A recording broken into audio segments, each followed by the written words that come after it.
Hello दोस्तों, नमस्कार। मैं हूं आनंद, एक छोटी सी गांव मझिया गोड्डा झारखंड से। और अभी हम यहाँ पे उपस्थित हैं रिफातपुर पंचायत रिफातपुर और भागलपुर बिहार में, जो कि यहाँ देख सकते हैं पीछे ग्राउंड।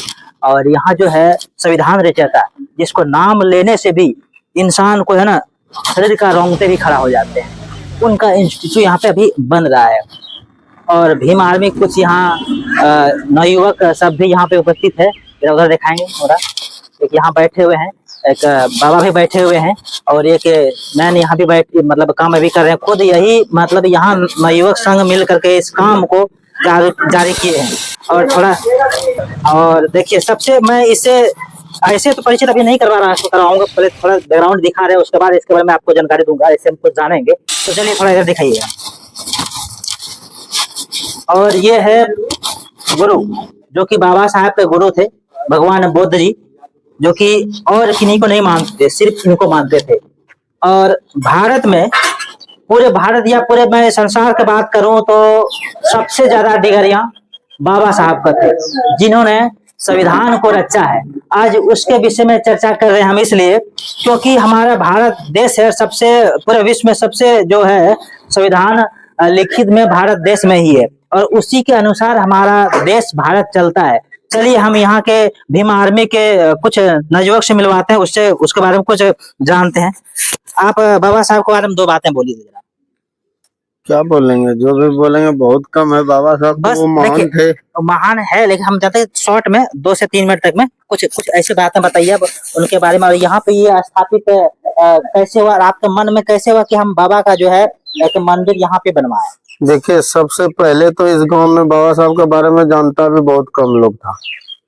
शिव मंगल दास जी है जो स्वर्गवास हो गए जी, उनका ही प्रयास था, जो कि हम लोग देखे कि नीला झंडा और बाबा साहब का नाम लेते हुए उन्हीं को देखे, और उनको हाँ, शिव मंगल दास जी हैं, उनको देखे। उनके साथ ना हम पढ़ने भी जाते थे ना, तो हमको प्रेरित करता था, इधर आ क्या पढ़ता है, कैसे पढ़ता है, इसको जानता है, इनके बारे में तो हम जानते ही नहीं थे। फिर हमारे दिमाग में आया कि हम 6ठी क्लास में किताब में पढ़े थे जी, बाबा साहब के जीवनी के बारे में थोड़ा बहुत। उस टाइम तो ढंग से पढ़ना भी नहीं आता था, 6ठी क्लास में थे। देखे उनका पढ़ाई जब थोड़ा बहुत हम मन में आया, इतना दुख दर्द था उनका कि किस तरह से वो संघर्ष झेले थे, जो कि छाया से भी लोग हटते थे उनको जी।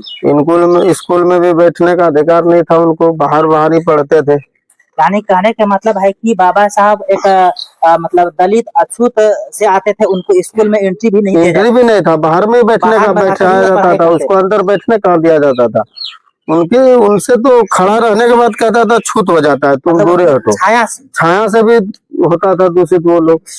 तो दोस्तों, इससे प्रेरित होते हैं कि देखिए, जो बाबा साहब थे वो बहुजन समाज से थे, दलित समाज से थे, जिनको हम लोग उसका कास्ट का मतलब बेइज्जती नहीं कर रहे हैं, उसको आदर कर रहे हैं हम।